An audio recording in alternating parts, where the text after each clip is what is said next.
प्रभु यीशु मसीह के नाम में आप सभी को एक बार जय मसीह की स्वागत करता हूं। आज के इस वीडियो के अंदर मेरे दोस्त 3 से 4 महीना पहले मैं एक गलती किया था और उस गलती का भुगतान कर रहा हूं। मुझे आज भी पछतावा है कि मैं ऐसा क्यों किया। मेरे दोस्त जिस वक्त गलती किया उस समय तो समझ में नहीं आया, लेकिन अब समझ में आ रहा है कि मुझे नहीं करना चाहिए। मेरे दोस्त मैं चाहता हूँ जिस गलती को मैं किया हूँ और मुझे पछताना पड़ रहा है, ऐसा ना हो कि आप भी उस गलती को कर रहे हो और आपको भी पछताना पड़े। तो मेरे दोस्त आइए जानते हैं ऐसा कौन सा गलती था जो मैं आज पछता रहा हूँ। सबसे पहले एक वचन को पढ़ेंगे, नीति वचन 3:5। यहाँ पे ऐसा लिखा है, तू अपनी समझ का सहारा ना लेना वरन संपूर्ण मन से यहोवा पर भरोसा रखना। यहाँ पे 2 लाइन वचन में लिखा है, तू अपनी समझ का सहारा ना लेना। और सबसे पहली गलती मैंने ये किया कि मैं अपना समझ का सहारा लिया।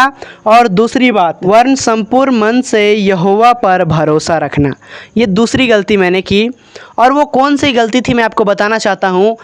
3-4 महीना पहले जब मेरा ओमनी का टायर फट गया था तो मेरे पास पैसा नहीं था उसको लगवाने के लिए, और मैं काफ़ी ज़्यादा निराश हो गया क्योंकि मैं एक स्कूल में गाड़ी चलाता हूँ, खुद का ओमनी है, और उसका जो टायर फट गया था तो मेरे पास पैसा नहीं था उसको चेंज कराने के लिए। और उसी समय एक फ़ोन आता है मेरे पास, क्या आप लोन लेना चाहते हैं? यदि चाहते हैं तो प्लीज़ बताइए। ऐसे करके मतलब उधर से फ़ोन आया और एक ऑफ़र आया लोन का, और मेरा माइंड में वो बात घूमने लगा। मैं 3-4 दिन तक सोचा क्या ले लूँ या फिर नहीं ले लूँ, लेकिन मैंने परमेश्वर पर भरोसा नहीं किया। उस वक्त उस मुसीबत के घड़ी में मैंने अपना समझ का सहारा लिया। मेरे दोस्त मैं बताता हूँ, बिना पूछे कहे, बिना परमेश्वर से अनुमति लिए, बिना प्रार्थना का मैं क्या किया, अपना समझ का सहारा लिया और मैं 23,000 रुपया लोन उठाया। और मेरे दोस्त वो लोन मुझे इतना भारी पड़ गया कि मुझे आज तक उस लोन का भुगतान करना पड़ रहा है। आज है 4 तारीख और 4 तारीख को मेरा लोन कटता है, उसी लोन का EMI कटता है, और मुझे आज पछतावा हो रहा है कि मैं लोन क्यों लिया।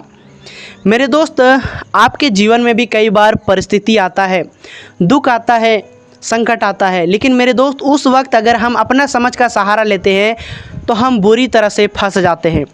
मेरा गलती क्या था पता है, कि हम परमेश्वर से नहीं पूछे।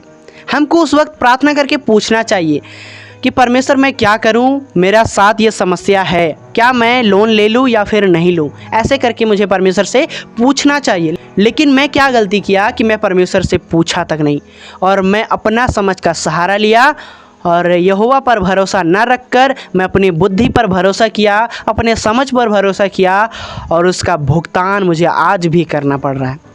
यकीन नहीं कीजिएगा, वो जो 23,000 रुपया था वो 1 महीना भी नहीं हुआ और वो ख़त्म हो गया। और हम लोग जब हिसाब लगाने लगे तो हमें खुद पता नहीं चला कि इतना सारा पैसा गया तो गया कहाँ गया, क्योंकि मेरा जो इनकम है वो 8 से 9,000 रुपया मंथली है।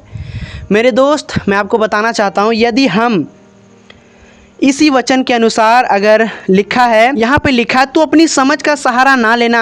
यदि हम अपना समझ का सहारा लेने लगें तो सच बताता हूँ, जिस तरह से मैं फंसा वैसे ही आप भी फंस सकते हो, और कई लोग प्रतिदिन फंसते भी हैं। मेरे दोस्त मैं इसी वचन के द्वारा आपको कहना चाहता हूँ, यदि आपके जीवन में संकट है, मुसीबत है, दुख है, तो सबसे पहले परमेश्वर से पूछिए कि मुझे क्या करना चाहिए। मेरे दोस्त बिना सोचे समझे आपको लोन, सूद में पैसा उठाना, किसी से कर्जा लेना आपको नहीं चाहिए।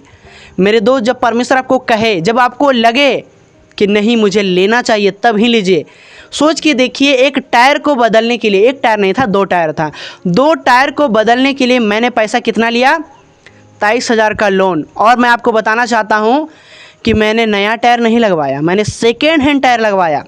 उसके बाद कुछ गाड़ी का भी काम करवाया, लेकिन यकीन कीजिए 1 महीना के अंदर सारा का सारा पैसा ख़त्म हो गया, और उसका किस्ती मुझे आज तक भरना पड़ रहा है। और ये किस्ती हमको साल भर भरना पड़ेगा। सोच के देखिए कितना लंबा समय, खर्चा होने के लिए सिर्फ 1 महीना और भरने के लिए हमको 12 महीना लग जा रहा है।